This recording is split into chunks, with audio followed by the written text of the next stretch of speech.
Good afternoon, everyone. I trust all is well and good for you during this period of time. Welcome to today's webinar session, Maritime, Decarbonization's Pathways and Alternatives, jointly organized by Pavilion Energy and Bureau Veritas Marine Singapore. My name is Shu Yong. I'm the Director of iCare, Innovation Center of Alternative Renewable Energy, and I will be serving as your host today. You'll be hearing presentations from our distinguished speakers today on this very timely subject.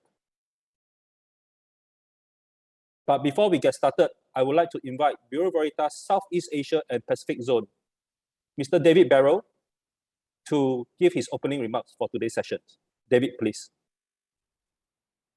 Yeah, thanks, Young. I'm just trying to turn my camera on. Sorry. No, I can't seem to turn my camera on.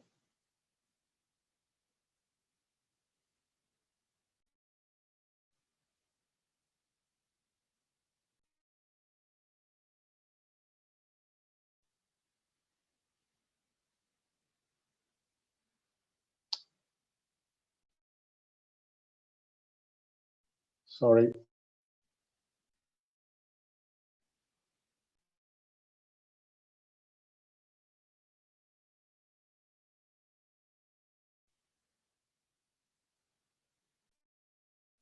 No, for some reason, Xiong, I cannot get my camera on. It won't let me choose to do it. So I'll just have to look at the picture of me, I'm afraid. Sorry about that. No, okay, David.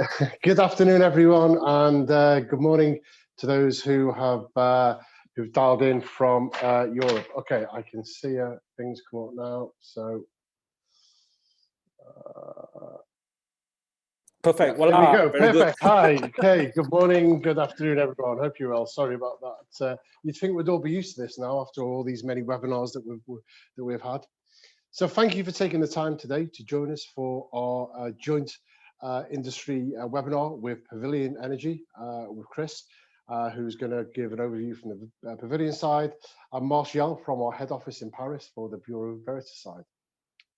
Just let me say a few words, please, if I may, Shuyong, just to set the scene, because the debates continue on decarbonisation, the pathways that we need to follow. You know, ESG is high on everyone's agendas now, particularly if you're a public listed company. We're seeing charterers really starting to take an interest now in our footprints. You know, they're looking very closely at the well to wake, which they've never really done before. And we're even seeing charterers specifying what fuels should be used. We have a number of big events coming up, which is really going to, some key decisions are going to have to be made. We've got the Global Marine Forum, which is going to be held in London this year. That's in a couple of weeks. And of course, we've got COP26 in Glasgow next month as well. I think that's going to be crucial for not just our industry, but for all industries as well. From my aspect, I think there's 5 pillars essential that we need to address together to progress towards 2030 and the 2050 targets. The first one is technology. The second one is finance, hugely important. The third one is regulation. You know, can the regulator keep up with industry? Because I think we're making really good inroads now and making good progress. Can the IMO keep up? I don't know. The social environment is number 4. That's really important. We've got a whole bunch of new stakeholders now, so society is important. And the final one, of course, is collaboration. Collaboration is key. I don't believe any one company can address the 2030 and 2050 targets by themselves. So as such, talking of collaboration, here at Bureau Veritas, we've invested in a new innovation and sustainability centre, which Shuyong just mentioned right at the start. It's our iCare Centre, and that's the Innovation Centre of Alternative Renewables and Energy as well. It's headed by Shuyong, and we've got Ashish Anil, who joined us recently, who's our sustainability leader. And we'll continue to invest over the next 12 months and recruit more people. I've asked Shuyong to make sure that, well, you know, his main task is to work in collaboration with the various stakeholders. And that will probably involve stakeholders outside of our industry, because, you know, it's not just the marine industry that has got the same issues. So we officially launch the iCare Centre tomorrow morning. There'll be a press release coming out tomorrow morning, and already Shuyong and the team are going around speaking to the various stakeholders, so we're very excited about it. So please enjoy this webinar. You've got 2 great experts with Chris and Martial. You know, please ask some questions. They both like to be challenged. So Shuyong, I'll pass back over to you. Thank you, David. Thank you for the kind opening remarks to start off the sessions. Collaborations indeed is very important, and that is where Pavilion Energy and BV comes in together to have this jointly live webinar this afternoon. So before I start, I would like to take this opportunity to start our first poll questions to get everybody warm up. So let's go to the first poll question. Shirley, please. The first question: what is the most realistic approach to comply with shipping decarbonization regulations for you in the near and midterm? We will hold the poll for 1 minute before we end.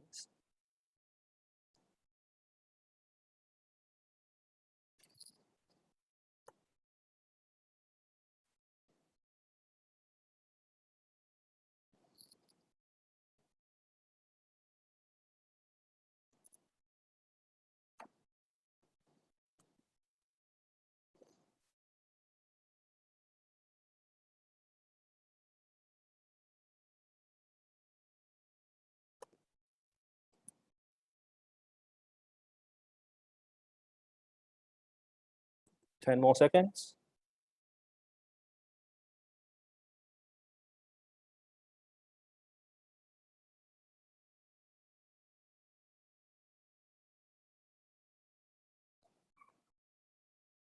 We will end the poll now. And as you can see, this is the results. LNG. And thank you indeed. Thank you for your participations. And indeed, it's of interesting to have the LNG as the front runner on this. and is in relation to our webinar topics today. With the world coming together during this period of time in reassessing strategies to support the transitions to a low carbon economy, reaching net zero emissions targets will also involve different opportunities for new partnerships and collaborations. You'll be hearing a presentation from Mr. Marshall, Global Market Leader Sustainable Shipping in Bureau Veritas Marine Offshore. He is head of an expert team developing sustainability portfolio of BV regarding strategic transformation on decarbonization shipping, alternative fuels, and propulsion system. With a focus on ammonia as fuels, electrification of shipping, and wind-assisted propulsions. He was previously manager of the FP7 project on innovative energy efficiency systems and has a master engineer degree in naval shipbuilding. Prior to joining Bureau Veritas in 2006, as propulsion and safety design engineers, Marshall has been working for more than 25 years with large experience overseas in Singapore and recently in Shanghai. Without further ado, I would like to invite our first speaker today. Over to you, Marshall. The floor is yours. Thank you very much, Ayong, for this kind introduction. Hello, everyone. I'm very honored to be part of this fantastic seminar today. And as already introduced, I will share with you a presentation which is aiming to display the different options that we get regarding the compliance to the new regulation in terms of pollution, CO2 emission, greenhouse gas emission, and the solutions that we can have in hands. So I hope everyone is hearing me in a good way. So so what is the agenda of this meeting, of this presentation? So emission regulation background to set the stage for this discussion. EXI and CII, the new tools which are introduced by the IMO today, and some solutions that we wanted to suggest for discussion, of course, in terms of alternative fuel, alternative propulsion system, and here we go. So the context, it's over a decade now that IMO is addressing ship emission. First action was to tackle, I would say, pollution in terms of SOx, sulfur emission, NOx, on particular matters. And recently, due to the very broad discussion on global warming, IMO has decided also to address the greenhouse gas emission. So it's over a decade now that we are addressing ship emission. So there is no surprise that the regulation is going more and more stringent. The roadmap for greenhouse gas emission reduction from IMO is quite ambitious. It fits with a global COP target, which is fixed by this global warming threat.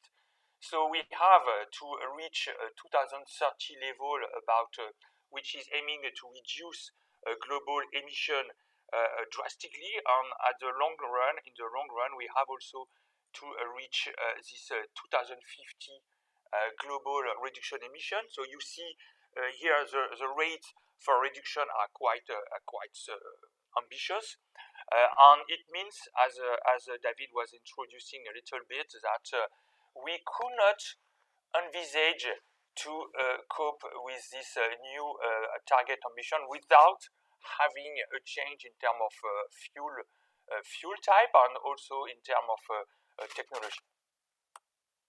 So the future will be a technological future without omitting the fact that a market-based measure will be playing a major role in terms of encouraging the selection of different green fuel, and this is what we can see here in Europe and also in China, for example, and the rest of the world is also considering with a lot of attention this kind of carbon scheme, the so-called carbon scheme, which is already in activity for the shore-based industry.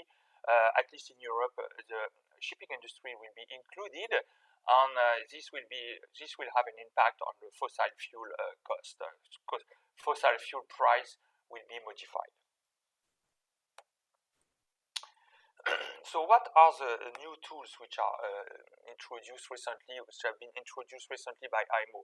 We have two new tools, a so-called design index, which is targeting ship in service. So this is a little bit weird, but this is a reality. We have EXI, which is a kind of EDI applied for existing ship, which is aiming to give a signature of the ship emission based on the design of the vessel. But again, it's an existing vessel, so it can make things a little bit complicated.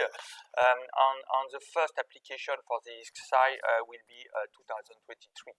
At the same time, in parallel, there is a yearly basis index which is to be computed, the CII, which is also giving a strong signal to the industry to reduce ship emission in operation in parallel. So it is embedded in the Annex 6 as it is to be regulated, and we can see here how it is included in this regulation. So EXI, I would say, as a short view, 70% of the fleet is compliant after EEDI compliance. So this is not a big deal for modern and new recent ship type, but it can be an issue for older ship. And the most straightforward way to comply with the EXI is to apply for a ship speed reduction. So the so-called engine power limitation or shaft power limitation is a means to reduce the speed of the vessel and to be compliant with this new EXI regulation. So here the timeline. So we still have a little bit of time, but it can be considered as a rush because we will be soon entering in the preparation phase after the last discussion on the guidelines. There are different guidelines which are to be fine-tuned, and then in 2023 we will be there. The second tool is a CII. You must have already heard about this CII.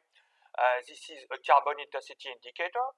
It is based on a computation, very simple computation based on the data which are declared data collection system, which is IMO compulsory declaration of emission on a yearly basis. So it is a very simple index which is computing the amount of CO2 which is declared on a yearly basis per the capacity of the vessel, not the cargo, and the capacity and the distance which is sailed on a yearly basis. So this CII is a very powerful tool. Don't neglect this CII. It will have a major impact on the shipping industry. Why? Because on a yearly basis, this CII will have a threshold, a target to be reached, which will be more and more stringent every year. So every year, you will have to reach a target which will be more and more difficult to reach. So meaning that a ship which is fulfilling and reaching the target today, this year, will maybe not be able to reach in 5 years' time. So it requires a permanent adaptation of the ship design, ship operation, in order to make sure that you still are in the green, or let's say good zone, I would say. So you have a rating of the ship which will be allocated by IMO, like your fridge, if I can say like that, A, B, C, D, E. You must be in the ABC zone. If you fall in the D zone for 3 years' time, you will use your energy efficiency certificate.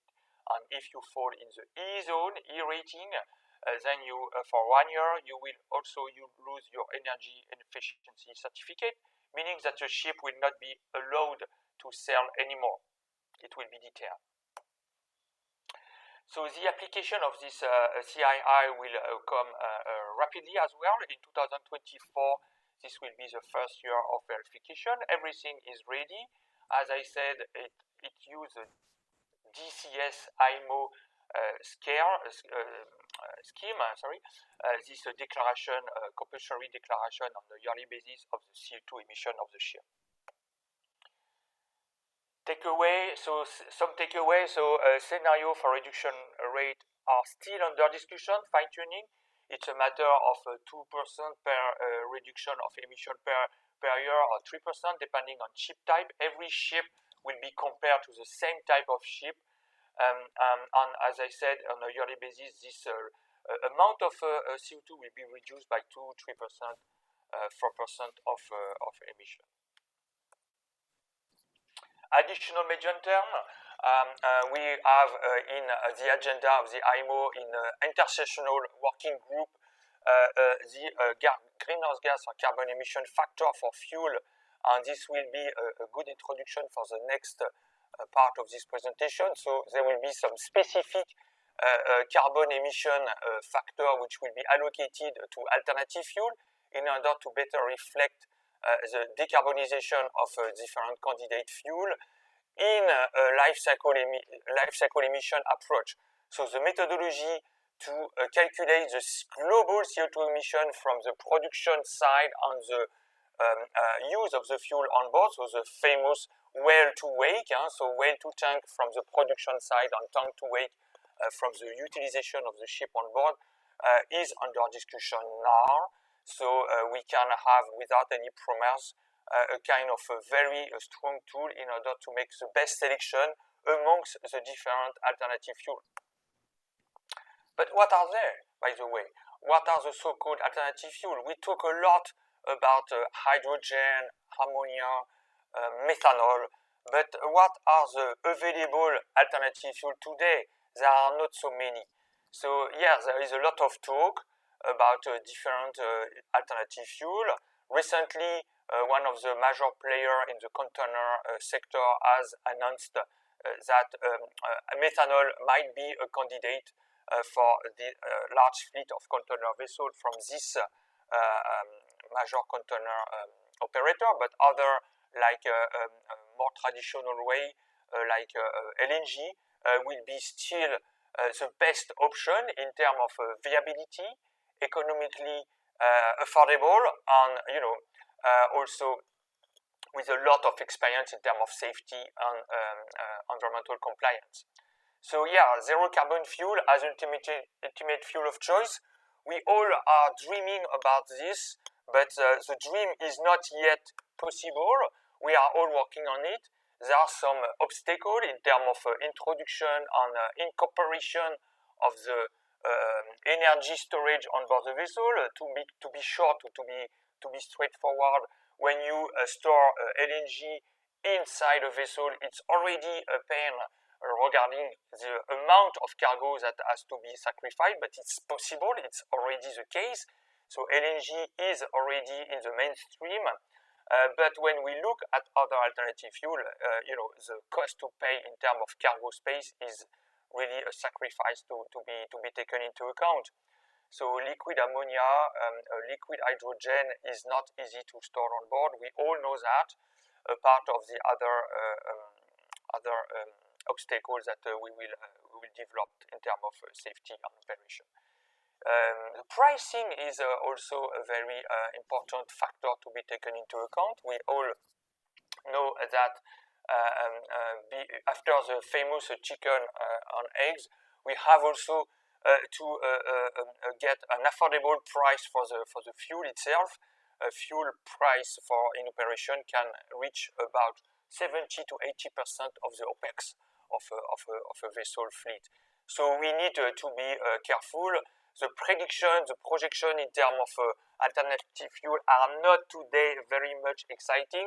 The price to pay is very, so we need to make sure that the scaling up of this alternative fuel will be able to diminish this price. So back to the reality, we have an alternative fuel which is already available now, which is already used for years, including by large trade lines. LNG is with us. It allows reduction of CO2 by 20 to 25%, depending on the technology which is used on board in terms of engine type. So it's an excellent candidate for let's say the lower hanging fruit in terms of compliance. LNG is having also a very good result in terms of pollution. We still have to keep in mind that we have to comply with the emission control area, the SOx and NOx compliance in North Europe and North America. So yeah, we can say that LNG is with us today. It's a mainstream alternative fuel, and we have here a huge development of bunker delivering chain. So the bunkering delivering chain will play a major role. You cannot talk about alternative fuel without being in the reality.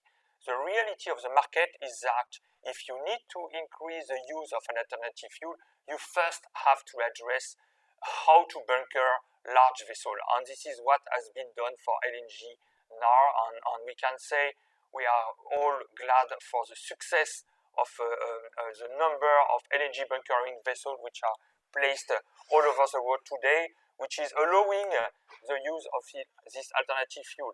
Of course, Singapore will play a major role in this transition. Singapore as the main bunker hub is of course having a major role, a central role in terms of LNG on alternative fuel on other alternative fuel bunkering operation. In Europe, this is also the case. Rotterdam here is a front runner in terms of bunkering safety. So we can see here the bigger ever made, bigger ever built large container vessel from CMA CGM, the 23 TEU bunkered by the large bunker vessel from Total Energy, operated by Total Energy and owned by MOL, which is delivering about 20,000 LNG in terms of bunkering. So this is a fantastic step that we have reached, and we are all glad to have been part of this fantastic adventure. The future of LNG will be also to have a drop-in fuel. In terms of CO2 reduction, we have in mind that the 20% of straightforward reduction of LNG of CO2 by LNG will not be sufficient on the long run. So we believe that the bio and the e-fuel, which are now starting to be bunkered, and you see here the first bunkering operation of a feeder in Germany with a synthetic gas, which has been liquefied, is also a very promising pathway for reduction of carbon emission. It allows to keep the same machinery room, the same machinery system. It's even a pure methane fuel. And having in mind this life cycle emission approach, we have a drastic reduction of CO2 emission with the use of a blend of synthetic or bio LNG with a fossil LNG. Carbon capture on board will be also adding a very good feature. So we have to be keep in mind that the target which are fixed by IMO will not be a one technology fits all. It's an aggregate of different technology which are fitted on board a vessel in order to reach this target. So if you have, for example, a biofuel on board as a blend with bio LNG, with fossil LNG, and in addition a CO2 capture, you easily reach this 40%, 50% of CO2 reduction. So I'm not saying this is a simple, straightforward, but I'm saying that we have to use the existing technology and combine them on board a ship design as a retrofit or as a new design in order to be the most simple, reliable, and affordable technology on board to reduce CO2 emission. On that perspective, CO2 capture with LNG fuel is one of the very straightforward solutions. A more, let's say, a more, I would say, difficult, but not saying difficult, but let's say a challenging solution will be the consideration for ammonia fuel. So ammonia is a zero carbon molecule. We all agree on that. Depending on the way ammonia is produced, and this is where the challenge is, in terms of production of ammonia, if we have a green ammonia production from green electricity, green hydrogen combined with capture CO2, we can find the best candidate on the long run. On the long run, we may find the best candidate. For the time being, time is to test ammonia fuel in existing engine. So that's why Bureau Veritas has assessed the feasibility in terms of risk of having ammonia fuel in a very large crude carrier. We have a joint development project with different stakeholders that you can see here on the screen. And the idea is to see what are the safety impact in terms of ammonia storage on board, fuel gas handling system, and distribution of ammonia, venting of ammonia if in terms of emergency ESD, this kind of scenario. We have played with a different specific scenario in order to cover what is the safety of ammonia storage, ammonia bunkering, and ammonia used on board a vessel.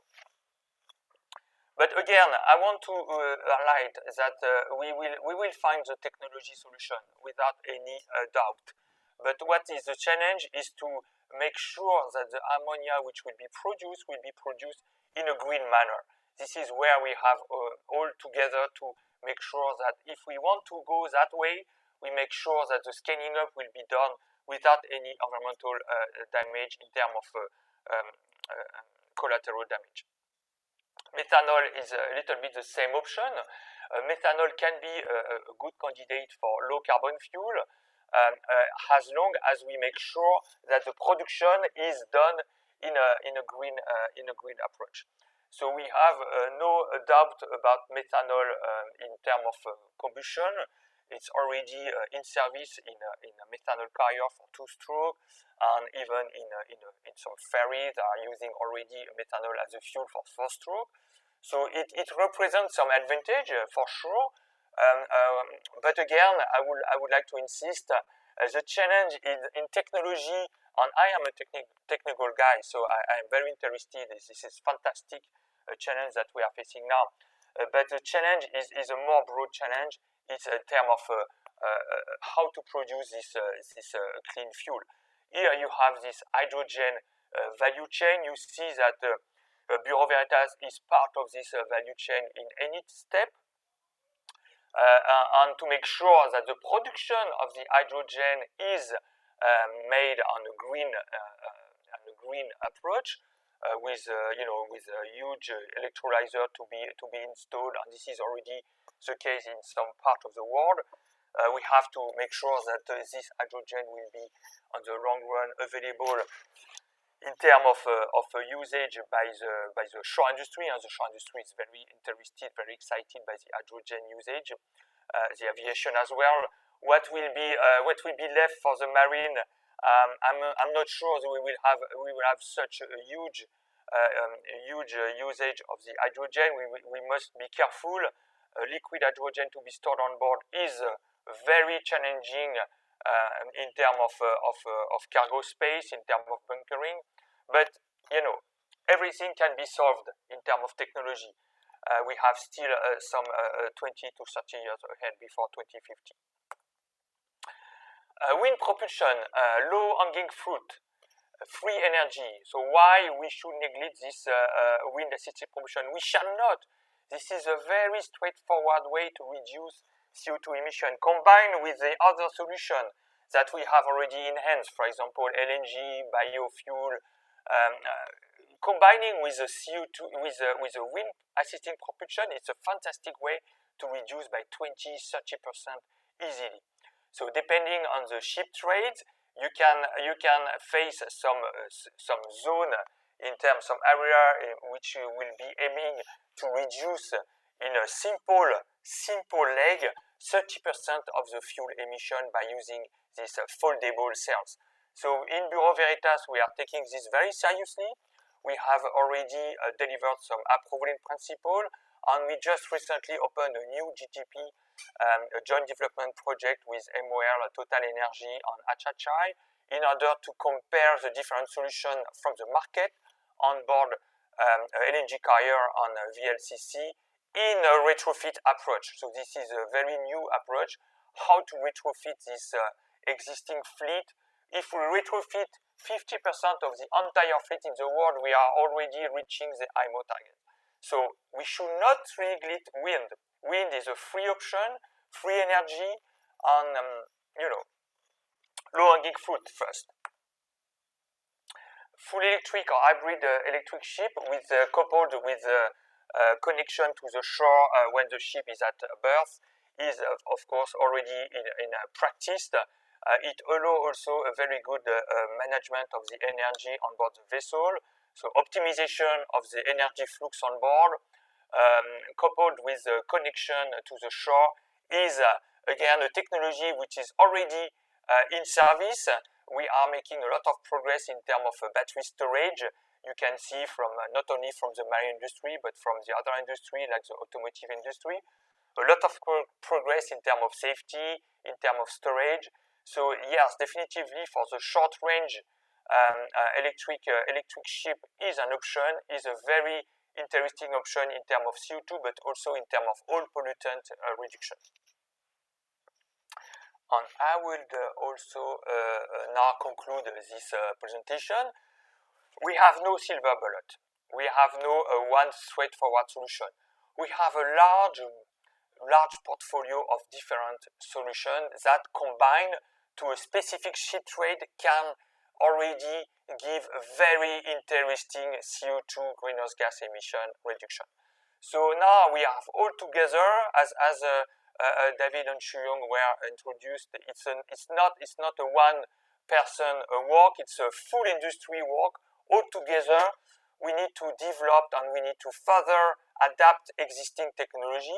So we can see here from the most straightforward way, from the wind assisting propulsion from this MOL Wind Challenger project, for example, which is displayed here, to the most long-run solution, liquid hydrogen on board. We have a lot of different straightforward way solutions that combine all together will make us reaching the IMO target from 2030 and 2050. It's not a technology concern, it's not a technology challenge, it's more how to address this globally. So with this, I will stop my presentation and I will wish you a very good following seminar with Pavilion Energy. We will also have a very exciting presentation. Thank you very much for your attention.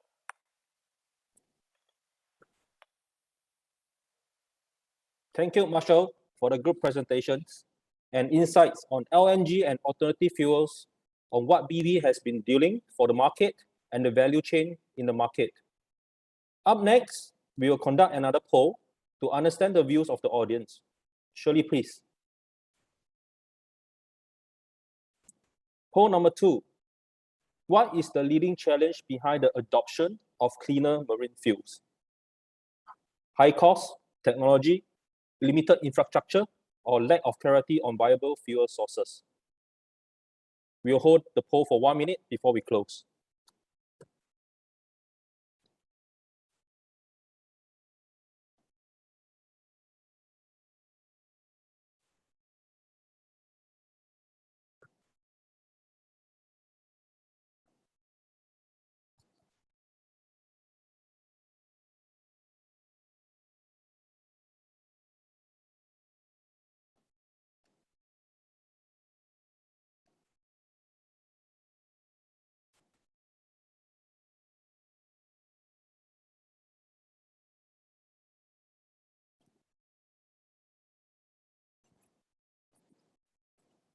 Ten more seconds to go.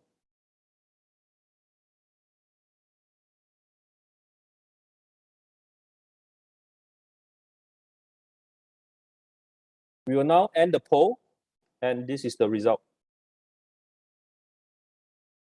Thank you for the participation once again.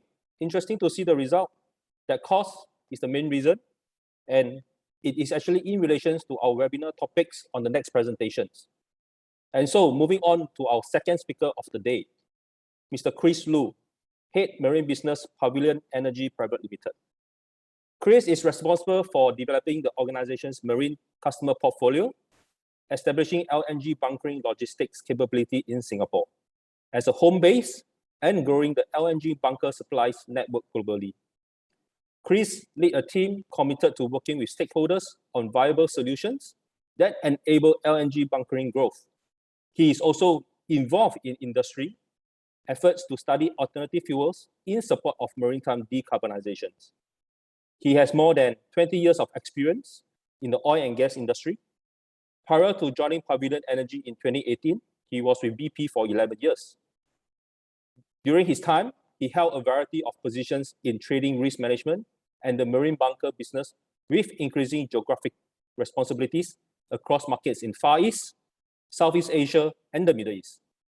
Chris holds a Bachelor of Civil Engineering and a Master of Business Administration from the Cox School of Business in Southern Methodist University of USA. I will now hand over the floor to Chris to kickstart his presentation. Chris, please.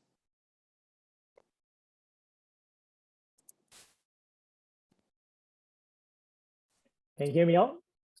Yes, loud and clear. All right, great.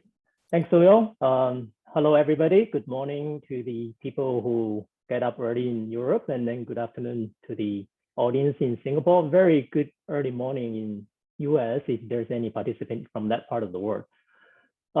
Very honored to be invited for giving this kind of sharing session on what is happening on the gas market and LNG bunkering industry. I think gas price and the utility price nowadays is become a very hot topic, as you can wake up and then searching around the news related to energy industry. It's all about gas prices going crazy, right? What's happening? What is happening right now, right? So let's give a review on the market and then we will go from there.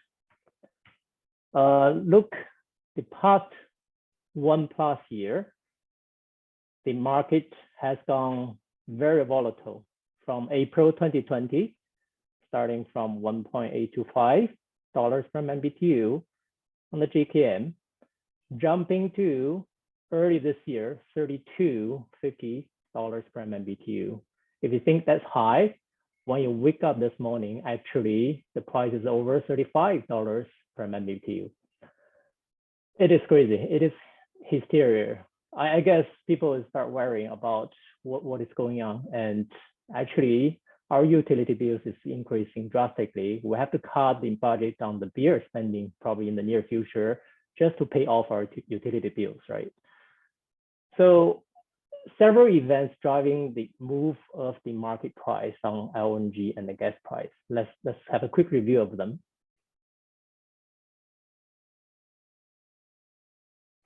Back to the April-June time period 2020, the oil price has crashed, mainly due to the demand after the COVID pandemic happens, right? And also we see negative TI prices due to lack of storage capacity in the US. That's absolutely driving the gas price steeping to the lowest level in the history as well. Short after that, I think during the winter, the production issue kicks in because people have less spending on the production side, which results in the supply, tighter supply out of the Malaysia, Qatar, and Nigeria, which is the main countries producing gases. And the constraints in also Panama Canal, if you can recall, there's a big congestion over there, also disrupted the overall supply chain movement globally. And also the closure of the coal plants in South Korea contributed to the price spike at that time.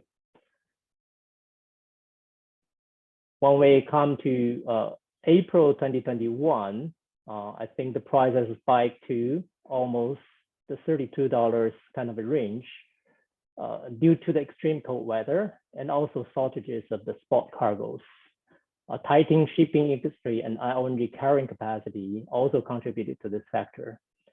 Typically in April, it should be a storage injection period, but due to the prolong of the winter session, the storage in Europe side, you can see is a historical low below the weighted average of the historical line of a 5 years spread. And at the same time, a US cold snap also causes outages of the production and the power disruptions, which drive the wave of the LNG prices going up. as people just relaxing about the price come back to so-called norm, all of a sudden during this couple of months, you see the price driving crazily to all the time highs. So what is happening now? There's a high injection demand due to the low storage in Europe, which is after effect of the cold winter short injection into the storage, and also the fierce competition between Europe and Asia. After the pandemic, the Asia region, the demand is picking up very, very quickly. And also the hot weather contributed to a demand for this LNG and the gas consumption in this region. At the end of the day, I think the money wins. I think the Asia side is gaining more of the supplies from the rest of the world. Another contributing factor is the carbon prices rally. As we can see in the Europe side, the carbon prices increasing quite a lot because of the green agenda being driven by the regulators. That's also drive the gas prices into an unseen zone in the current context. So, give a shot. What is the confluence of factors of impact on the current high price? I think it's never depart from the supply-demand kind of regime. We look at the demand side, extremely tight European gas market. We came out from extreme winter during this year, and also strong demand recovery when the COVID situation eased, and the low storage due to the disruptions on the supply side contributed to this high price right now. If you can see the curve on the side, actually the current storage level is below the 5-year range. The high Asian demand side continually driving the market as we see that there is a shortages in the power market in China, as we all know that it's also driving a lot of energy importation into China, try to ease the tight market on the utility side. Let's look at the supply side. Actually, the gas imports from Russia and Norway from the typical kind of production countries, and due to that, the supply goes either to Asia region, or there are some political reasons and then play around with this gas marketing side. There's unplanned outages and then delays cause also lower than usual global productions. And that being said, the pipeline uncertainties, as we see that actually Nord Stream 2 is starting testing for this particular key supplies in the near future into Europe. But there is some challenges from the political side, which could disrupt the supplies in the end during the winter period. If you look at this side, actually European LNG imports comparing to year 2020 actually dropping quite a bit due to the fierce competition coming from the Far East market. Are we going to see some kind of ease in the market in the near future? Unfortunately, in our view, the market still will be tight during 2021 and 2022 by about 9 to 11 million tons per year.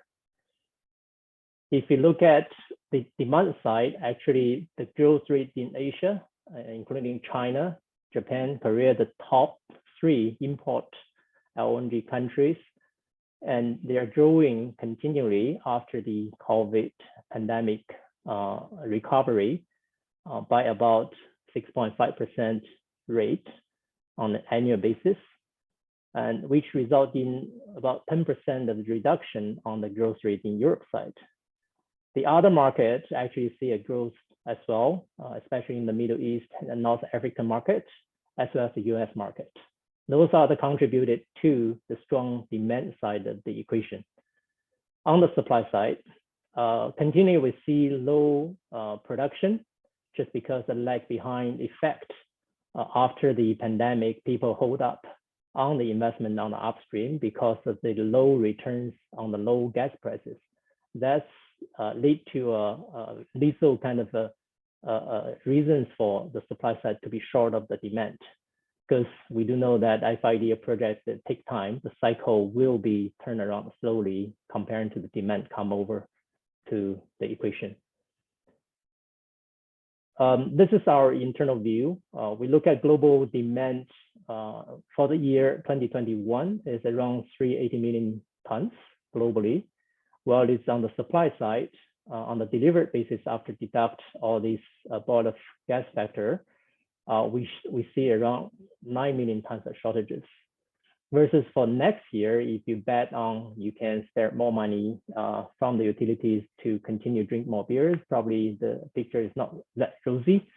We still see 392 million tons of demand globally, while the supply side only come up to 381 million tons. That worked out to be 10 or 11 million tons of shortages. So what does that mean? It means that the price will hold up tight and high for the time being for a period. So key things to look out for short term, we look at the year or two beyond current stage. There will be a significant risk from price volatilities. We look at undertaking the market supplies from the Russia pipelines during the winter, the LNG market balance from the supply demand side. We're also looking at the record low storage inventories all over the world. And we also look at high EUA carbon prices, which is another driver of the gas prices. In reality, these two indexes are very highly correlated between the EUA and the TTF and as well as the GKM. So those are the price volatility risk premium we need to watch out for. Of course, a cold winter, we do not have a crystal ball, but we do forecast based on the market. There is a colder than expected winter coming up, and which will tighten the market. The downside of the risk, of course, if every single weather report man getting it wrong, is going to be feed the price to the other side of the wall, which causes a huge market price volatility. The third factor we need to keep an eye on is the Russian piped export to Europe. As we mentioned earlier, the Nord Stream 2 startup already as a testing stage, but it's being challenged by the EU regulators on if it is unbundled decision for this gas importation. Of course, this pipes business is always rerouting to the other regions one way or another, which impact on the price. That's a short-term market review. So I guess all the audience here, or at least most of the audience here, are more interested in knowing what's going to happen in the mid and long term for the LNG price. It is the right time to invest in the LNG bunker, dual fuel bunker vessels to bet on this decarbonization efforts made by the industry.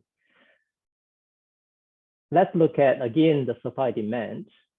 The global LNG demand on a yearly basis, we see on average 3.5% growth from 2021 to 2030. Thereafter, the growth rate is going to slow down a bit to 2.6% from 2030 to 2035.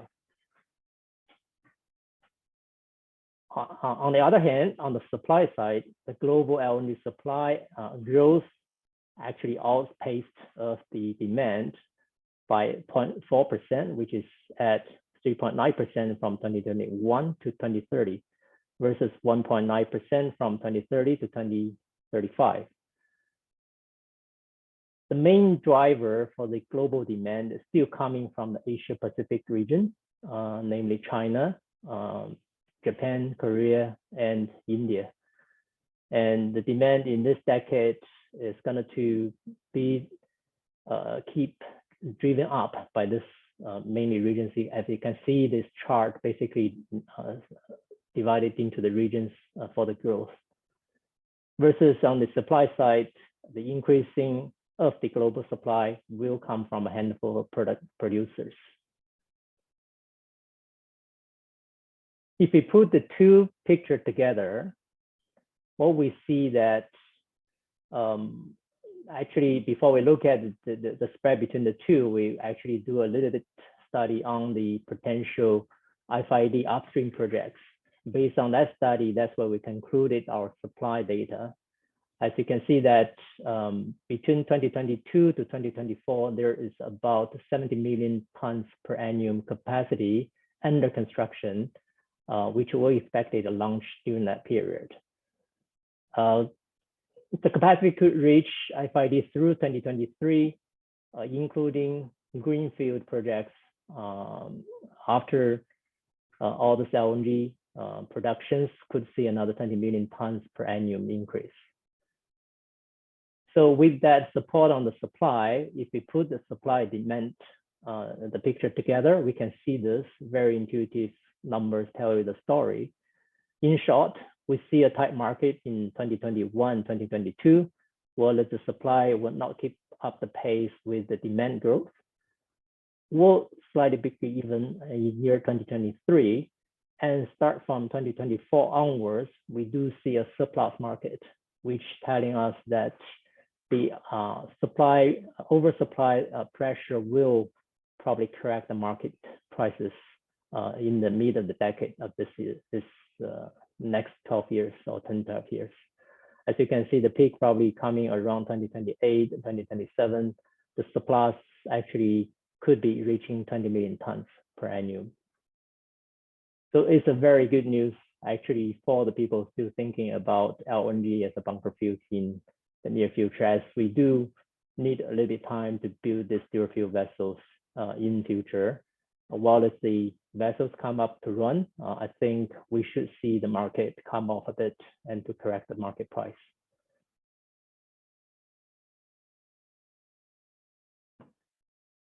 I've reviewed all this LNG market, current and the mid and long term. We come back to the LNG bunker demand and keeping Schefter's forecast. What's going to happen for LNG bunker demand? Because nowadays the price scare a lot of people away from the LNG as a bunker fuels. And actually, surprisingly, we do see actually the people still committed to LNG bunker vessels. As we see later, there's some data can tell the story, but as we see the long-term wise, there's a 30 times LNG bunker demand from 2020 to 2030 by 30 times. And Singapore, as Marshall mentioned earlier, will continue to play as a key bunker hub, including LNG. We expected the shares of the global LNG market by about 20% by 2030. This is our overlook of the LNG bunker market growth by sectors. We are looking at barely less than 1 million tons in 2020, but the data can go up all the way up to 30 million tons in year 2030. The dotted line, we do foresee the demand going to be slowed down, or the curve shifts a little bit down the line just because of COVID effect. And that will never change this kind of trend. People still engage LNG as a bunker fuels as part of their portfolio to fulfill their decarbonization efforts. This chart actually telling as of today, we see drastically increase on people's orders for LNG dual fuel vessels, over 100 gross tons. As of now, we see around 600 vessels with majority latest orders are being placed for the big vessels, which is cross-continent routes, which contributed to LNG bunker growth globally. Short term, we don't deny the high price may not support the economics when people look at how to compare the investment, the CapEx spending versus returns and payback period for LNG dual fuel vessels. Due to the high price, we see the widening of the spreads between the conventional fuels and the LNG bunker fuels. As of today, the LNG bunker price is almost 2.5 times the MGO prices, almost 3 times of the high sulfur fuel prices, which is never seen in the past. We don't deny that they put the challenges for the decision makers that from the economic perspective, would it justify the CapEx investment on the LNG dual fuel vessels? But the good news is the mid and long term, we do see the fundamentals of LNG as a bunker remains. As Marshall and Soyoung and David also mentioned, that LNG is the most ready and the proven resolution for near-term decarbonization. And the demand curve and even shift a little bit down the line, but we do see the trend is keep growing.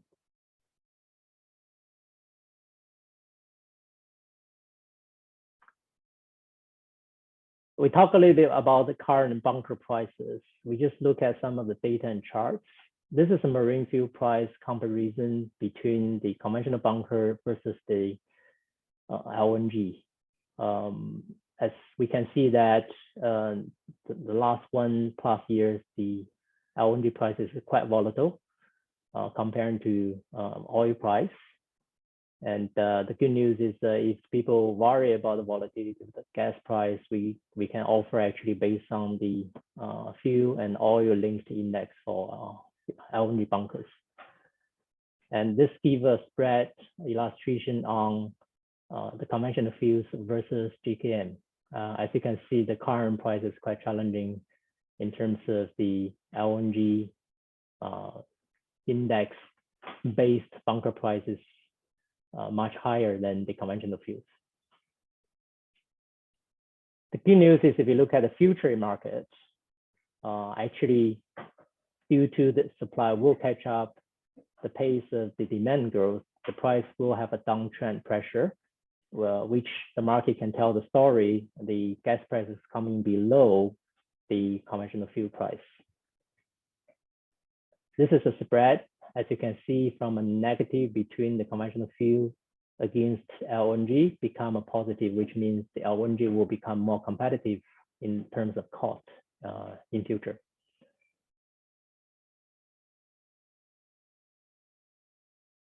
So what are people doing in the market? Let's look at this statistics supported by the industry data.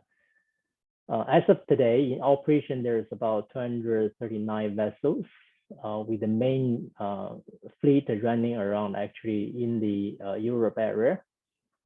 Well, on orders, there's additional 360 vessels on order, which contributed to the future growth of the LNG bunker growth. If you look at the chart on the right side, as of last year, the LNG dual fuel vessels orders is insignificant versus the first 3 quarters of this year. The orders pick up drastically comparing to the last year, with the interest coming from various sectors, shipping sectors, as you can see that break it down by data. So the accumulated number of vessels running our LNG bunkers, you can see it on the bottom right, the chart here. We are close to 600 vessels currently with this LNG dual fuel bunker driving fleet.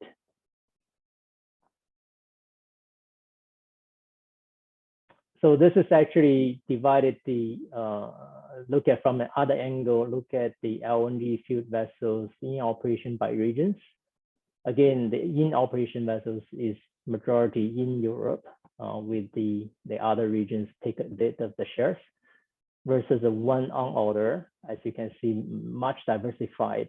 A lot of them actually cross continents, high seagoing vessels, with the Europe-Asia route pick up the most interest, while it's North America join the game as well. Europe continue to play a very big, important part of this LNG bunker industry. We look at that's the demand side.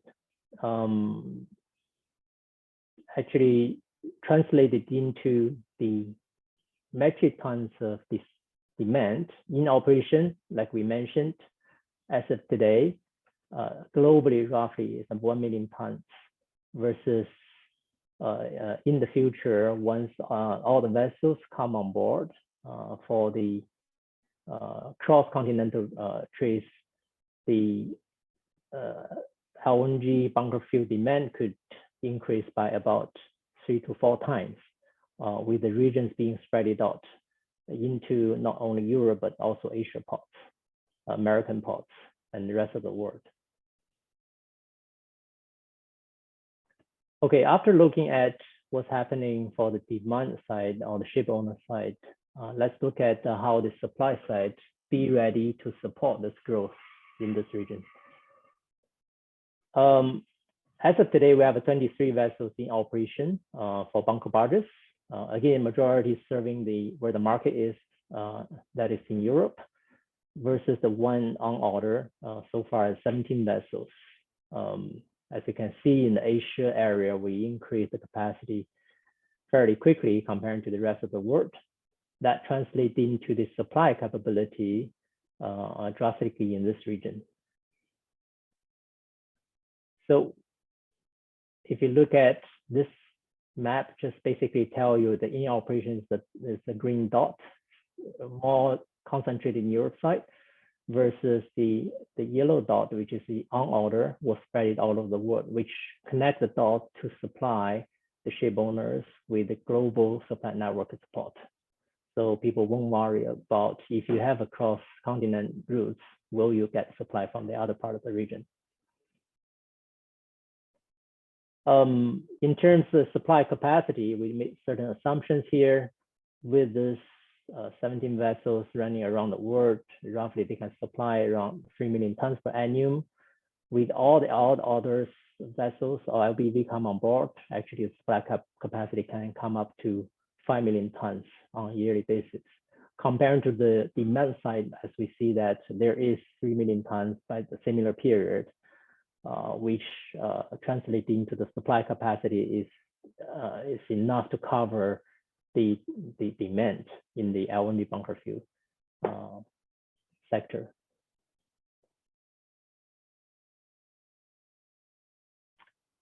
Pavilion Energy, actually, we dedicated or committed ourselves to support LNG bunkering in Singapore. We are one of the pioneers in this industry in Singapore. Some milestones for us to share with the audience. We did actually the first truck to ship demo back to May 2017. We actually chartered 12K cubes LNG bunker vessels in February 2019, which is currently under construction in some called Marine Yard in Singapore, which will be launched in early 2022. In 2019 April, we did the first commercial ship-to-ship LNG bunkering operations in Singapore by supplying about 2,000 cubic meters of LNG into new built heavy lift crane vessels. For this year, we continue carrying on our truck-to-ship service to our customers. We actually strike our 100th truckload operations for LNG bunkering in Singapore.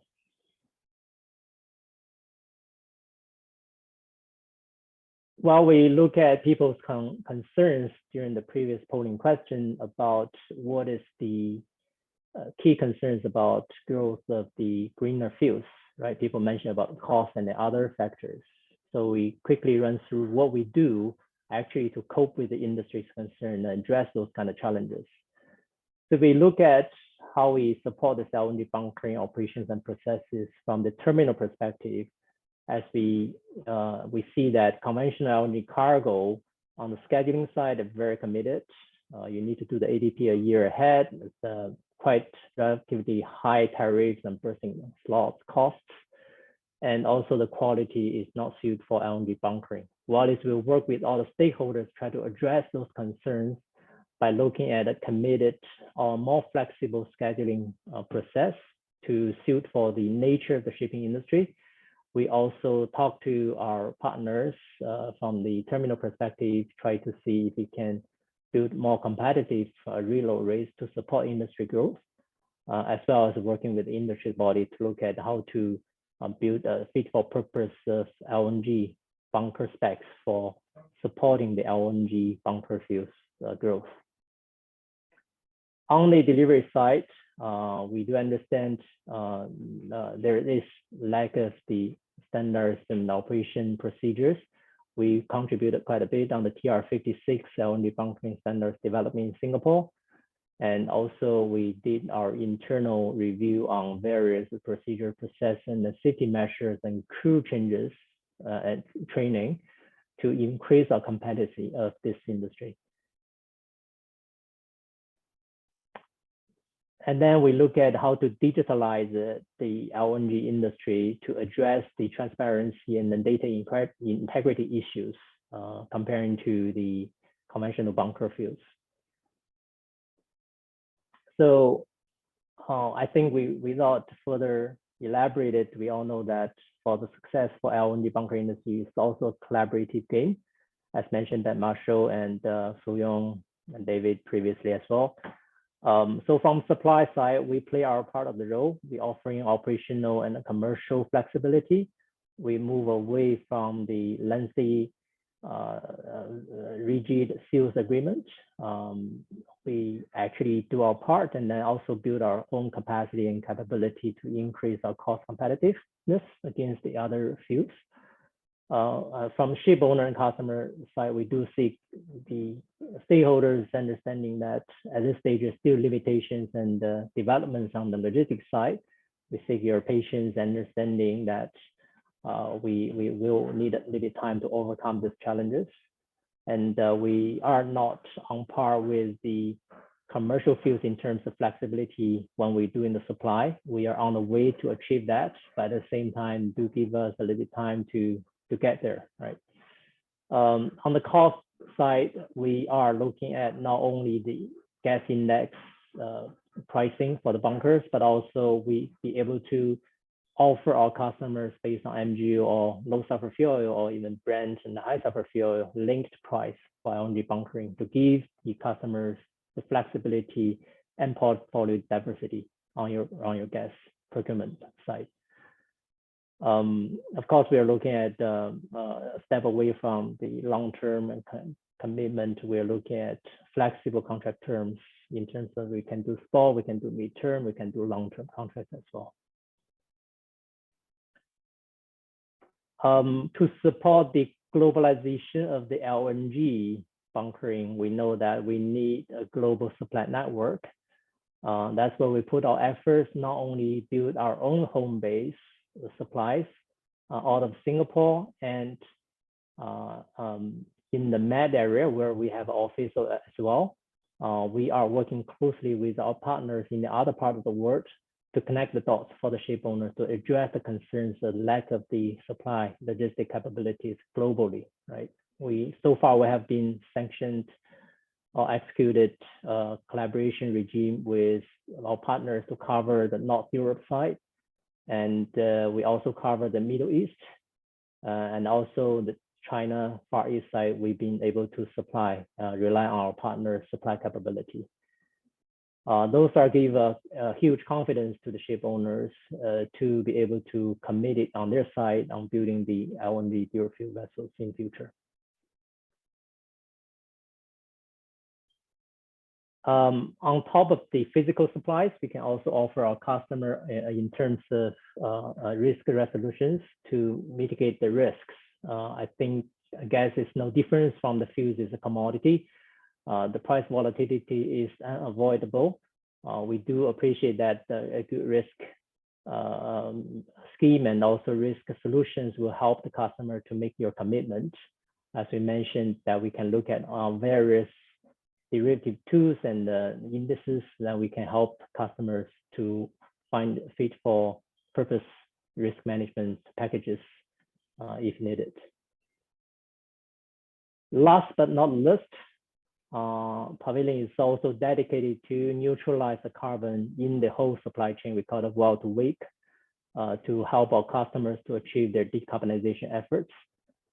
Without further ado here, we can actually offer mandatory carbon credits and the biofuels on paper and the physical drop-in solutions in Europe. As well, we can do volunteer basis carbon credit procurement on behalf of customer if needed.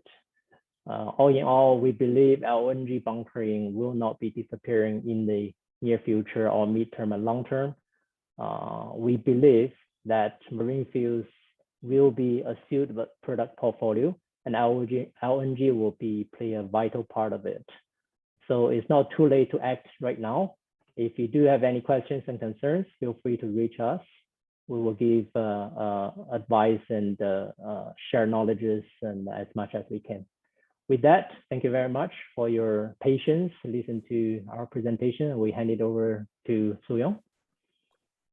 Thank you, Chris. Maybe Chris, you just stay on with your video.